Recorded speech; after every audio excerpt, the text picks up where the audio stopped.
Bienvenue sur Africa 24 dans cette nouvelle édition du QG Week-end. Au sommaire de l'actualité, Ibrahim Boubacar Keïta, Soumaïla Cissé, c'est l'affiche du jour au Mali, second tour de la présidentielle. 8 millions d'électeurs sont appelés à choisir leur prochain président pour 5 ans. La Côte d'Ivoire connaît depuis plus de 12 semaines une pénurie de gaz butane pour les ménages, une situation qui a entraîné la hausse des bouteilles de 6 kg et 12 kg 500, respectivement passées à 2500 et 5500 francs CFA. Et puis en Somalie, des sapeurs-pompiers bénévoles en aide aux populations de Mogadiscio, des volontaires qui déplorent le manque de ressources adéquates pour pouvoir mener à bien leur travail.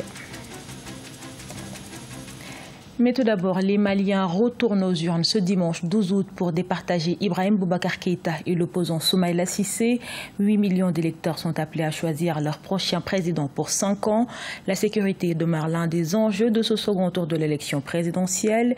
C'est ainsi que le dispositif a été renforcé ce dimanche pour éviter les incidents qui se sont déroulés lors du premier tour dans le centre et le nord du pays.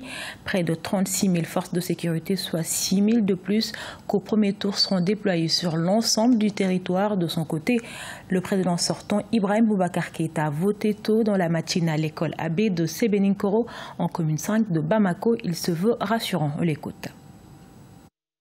Merci au peuple malien. Merci à Allah subhanahu wa ta'ala. Ce peuple se remet en ligne pour son irrésistible ascension. La trame de son histoire se remet en place. Et je gage que tout ce que nous avons connu comme difficulté sera de plus en plus et désormais derrière nous.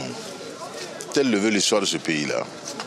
Je l'ai dit, je le répète, quand je le dis, on pense que la grande éloquence ibécaïenne, encore une fois. Non, simple vérité. Nous fûmes quand beaucoup n'étaient pas. Nous sommes et nous demeurerons. Et tel est notre destin, nous l'assumerons. Pour favoriser la réconciliation au Soudan du Sud, le président Salva Kiir amnistie son vice-président Riek Machar et d'autres rebelles. Une déclaration qui arrive alors que le gouvernement et l'opposition ont signé le 5 août un accord de partage du pouvoir et que les négociations sont toujours en cours. Nathalie Mo. Riek Machar et tous les groupes rebelles impliqués dans le conflit sud-soudanais sont concernés par le décret numéro 14/2018 portant amnistie délivré par le président Salva Kiir ce 8 août. Une décision entendue par le chef de l'État sud-soudanais comme son engagement à respecter l'accord de paix et de cesser le feu permanent entre les factions belligérantes du Soudan du Sud. Il faudrait que les autorités politiques puissent faire preuve de bonne foi que l'accord trouvé puisse enfin permettre au pays de ramener la quiétude sociale pour enfin permettre au pays de se mettre au service de ses citoyens. Par contre, l'opposition a reçu avec scepticisme l'annonce de la grâce présidentielle. Pour le porte-parole du SPLM-OI, Lam-Paul Gabriel, l'amnistie ne sera effective qu'après le déploiement des forces unifiées dans tout le pays. Le positionnement de l'opposition permet à la fois d'être vigilant, mais de maintenir la pression sur celui qui a la charge d'implémenter les accords de cessez-le-feu, à savoir le président de la République. Dans le cadre de l'accord de partage du pouvoir signé le 5 août, Riek Machar a été rétabli au poste de premier vice-président du Soudan du Sud. Ce même accord prévoit le ralliement des troupes armées du SPLM-OI aux forces armées gouvernementales.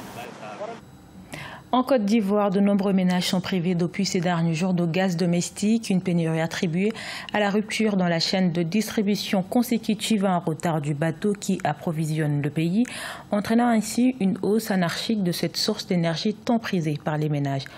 Les précisions de notre correspondant Olivier Conon. Situation difficile depuis 2 semaines pour les ménages ivoiriens confrontés à une pénurie de gaz butane. Difficile de se procurer les bouteilles B6 vendues à 2000 francs CFA et B12 vendues à 5200 francs CFA, utilisées en majorité pour la cuisine. En conséquence, l'on assiste à une flambée des prix. La petite bouteille de B6 fait 3000 francs et la grande bouteille B12 fait 6000. La grande bouteille était à 10 000, mais maintenant on la trouve à 15 000 francs la bouteille.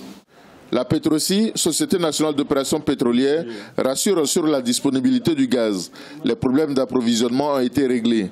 L'appontement pour les bateaux avait été endommagé par les travaux d'agrandissement du canal du port et le chargement d'un navire refusé pour mauvaise qualité le 20 juillet. Mais depuis, tout est rentré dans l'ordre selon les autorités. Nous, Petrosi, n'avons opéré aucun changement de prix aux marketeurs qui se ravitaillent chez nous.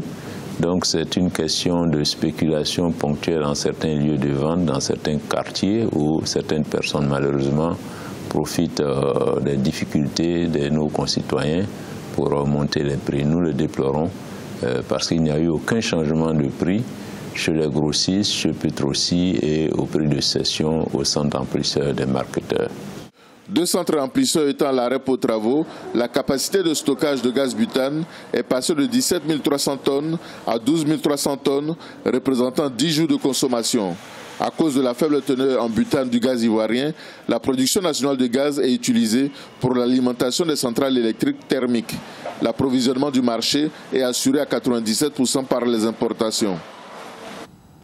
Ils travaillent gratuitement jour et nuit et sont conscients de la tâche qui les incombe. À Mogadiscio, la capitale somalienne, des pompiers bénévoles font partie d'un certain nombre de particuliers qui continuent de fournir des services sociaux dans un pays qui connaît en permanence des situations d'urgence. Chez Omar Bandaogo.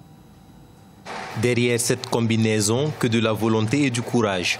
Aucune contrepartie à l'exception de l'apport logistique et matériel des autorités de Mogadiscio. Ces hommes sont en effet des volontaires qui ont décidé de prêter main forte à l'unité de secours et de lutte contre l'incendie dans la capitale somalienne. J'ai décidé de participer à la protection de plus de 4 millions de personnes vivant dans cette ville et il est de ma responsabilité de lutter contre les énormes incendies qui se produisent sur les marchés et ailleurs. Ces volontaires se rendent disponibles jour et nuit. Ils font des exercices de façon régulière, mais les missions de sauvetage peuvent être dangereuses en Somalie, en particulier lorsqu'elles répondent à des cas d'explosion, une difficulté parmi d'autres. Les principaux défis auxquels nous sommes confrontés sont dus au fait que nous n'avons pas suffisamment d'équipements de protection pour nos pompiers, comme des vêtements, des gants, des pantalons et des casques dont ils ont besoin lors d'un incendie. L'autre défi est que nos bénévoles ne reçoivent pas de formation régulière pour améliorer leurs compétences. Certains de nos volontaires s'évanouissent en luttant contre les incendies, faute de vêtements de protection appropriés. Le service incendie prévoit étendre ses actions à d'autres villes du pays en mettant en place des unités similaires afin de fournir des services d'intervention d'urgence indispensables. À ce jour, 85 bénévoles ont rejoint les rangs des sapeurs-pompiers. Malgré son handicap, il nourrit l'espoir de devenir un jour champion de natation. À 8 ans, le jeune Ahmed égyptien est atteint depuis sa naissance de phocomélie, une maladie rare qui se traduit par des anomalies morphologiques, pathologies dont la prise en charge reste encore difficile en Afrique. Gladys Mwamba. Entre couler ou nager, Ahmed Omar a fait son choix. Atteint de phocomélie, une malformation rare qui touche les nouveau-nés, dans laquelle les membres sont réduits à une seule extrémité, ce jeune garçon de 8 ans est déterminé et résolu à se battre pour parvenir à son objectif, participer un jour aux Jeux paralympiques. Je veux être champion international et représenter l'Égypte à l'étranger.